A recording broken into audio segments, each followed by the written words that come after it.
大家好啊，咁啊歡迎繼續收睇，希望未訂閱朋友幫我訂閱啦、share 同啲朋友分享下啦。卡地亞咧呢個品牌咧，即係啱啱睇到喺網上一篇報道啊，就喺度講咧，佢話咧原來疫情到而家咧，咁大家都知道好多牌子都跌咗好多啦。原來卡地亞係最硬淨嗰個，最 keep 到個 value 啊。不過我覺得啊，睇到咧呢都唔係好全面嘅，其實好多錶都 keep 到 value 嘅，升值嘅都有啊。其實我可以答你嚇，不過當然唔係話全部啦。咁同埋咧你佢就係比較嗰幾隻大牌子，同埋有一樣嘢咁疫情期間咁好多錶升到乒乒乓啷咁，卡地亞根本都冇，都唔係開嗰啲嘢。卡地亞一個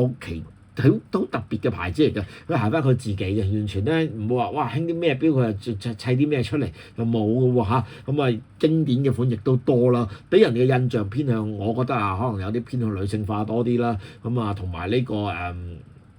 珠寶錶多啲啦，咁啊同埋咧，即係咁講啦，細錶嘅熱潮咧，卡地亞咧都係食到正嘅。有時咧，我嘅供應商咧喺日本嗰邊咧，佢問我咧啲錶咧，我真係睇到眼都突啊！成日 send 俾我睇，哇！有啲卡地亞細隻嘅，我真係唔識睇，我都唔知嗰隻係男定女嚟嘅，我又唔會買啦。好老實講，咁但係哇，你唔好睇嗰啲錶細隻喎，價錢好好喎，就算連石英錶咧都有一個幾好嘅價錢嘅，我就唔買。不過我見有時外國啲行家咧氣勢咁掃，哇買得好狂嘅咁。不過唔緊要啦，呢各有各嘅啫。我又唔中意跟人做嘢嘅，其實就咁啊。我自己偏好買大錶，卡地亞嘅大錶咧，其實係偏向底嗰方面嘅，喺二手市場上嗱，好神奇。我舉個例啊，買隻 Santos 咁講啊，買隻 Santos 咁或者買 Tang 啦，咁你係 Tang 咁你啊當然啦，大隻嘅 Tang 係怪怪地嘅個樣嚇。咁我講 Santos 啦，譬如 Santos 100咁，喂嗰啲大隻嘅，咁其實嗰啲我自己嗰隻咁可能你啲三針款有咁10皮嘢咗已經買到10皮，最多咪10頭都買到。喂，相反你唔好以為細隻嘅咧會大幅貶值啊，平好多喎，細隻嘅咧。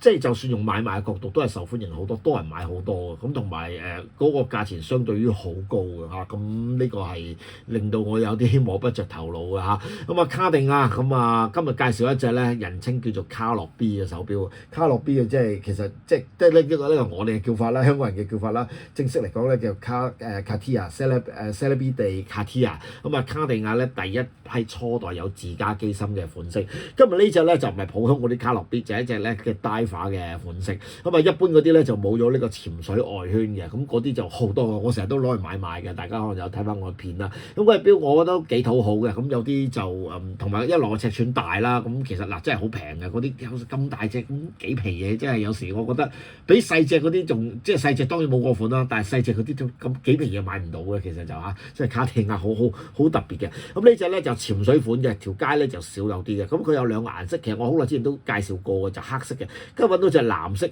放射嘅藍面潛水嘅外圈嗱，其實卡地亞嘅錶咧嗱，即係雖然有咁講啦，不都要柴台一下。你問我佢個面製作係咪好精美？唔係。個機芯係咪好勁？唔係。錶殼打磨做工係唔係好勁？唔係，全部都唔係，但係結合埋同埋卡地亞個名，好多人想要，所以會唔會有一個幾好嘅價錢走出嚟嘅？咁佢公司嘅定價亦都又咁講咧，因為卡地亞折扣唔多嘅，咁其實又唔係話好貴，咁但係就男女都好受歡迎，好多人想買，好多人中意嘅，其實都嚇。咁但係你問我咧，靚過佢做得細膩，其實我成日會講，譬如卡地亞同 Bulgari， 現在嗰啲 Bulgari 我覺得就靚過啲卡地亞好多，不過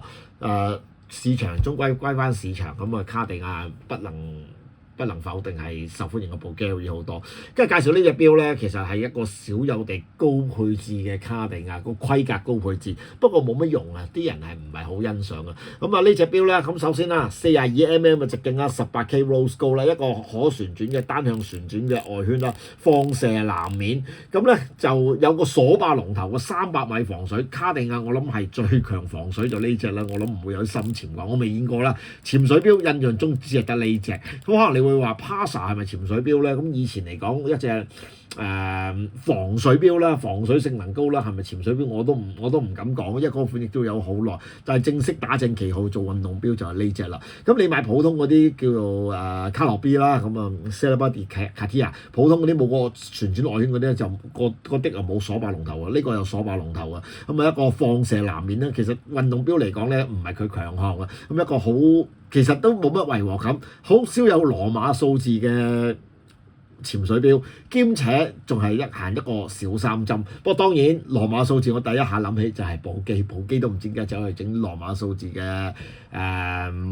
Marine 咁啊，但係都係一般啦，唔係話太過即係邊個做得靚，但係唔係話認真太過受歡迎嘅嚇。咁啊一個由於可能佢潛水錶嘅關係啦，同一般卡樂錶嗰啲唔同啊，就變咗密底嘅設計啦。咁啊金嘅含量都好高，非常之重。咁呢隻錶咧嗰陣時好多版本嘅，有呢個貴金屬啦，亦都有啲鋼啦，同埋有啲金鋼㗎啦。咁嗰啲款就襟玩啲嘅。呢隻貴金屬咧出咗唔係好耐咧就停咗產㗎啦，已經到14、15年先出，17年已經冇咗㗎啦。咁啊其實咧嗱藍色面咧就少有啲嘅，咁啊金錢價值上亦都比較高啲嘅。我唔知點解啦，不過你買隻 Low 買隻 Submariner 都係黃金啊，都係黃金藍面貴過黃金黑面嘅，新嘅定價就一樣，咁啊配一條膠帶啦，咁啊尼龍面嘅膠帶嚟嘅，咁亦都係卡地亞少有膠帶嘅手錶啦，咁啊近年多翻啲啦，同埋咧哇呢個真係緊要啦，卡地亞少有嘅針扣手錶，咁啊其實咧卡地亞個接扣咧真係咧佢個夾你一定要幫襯佢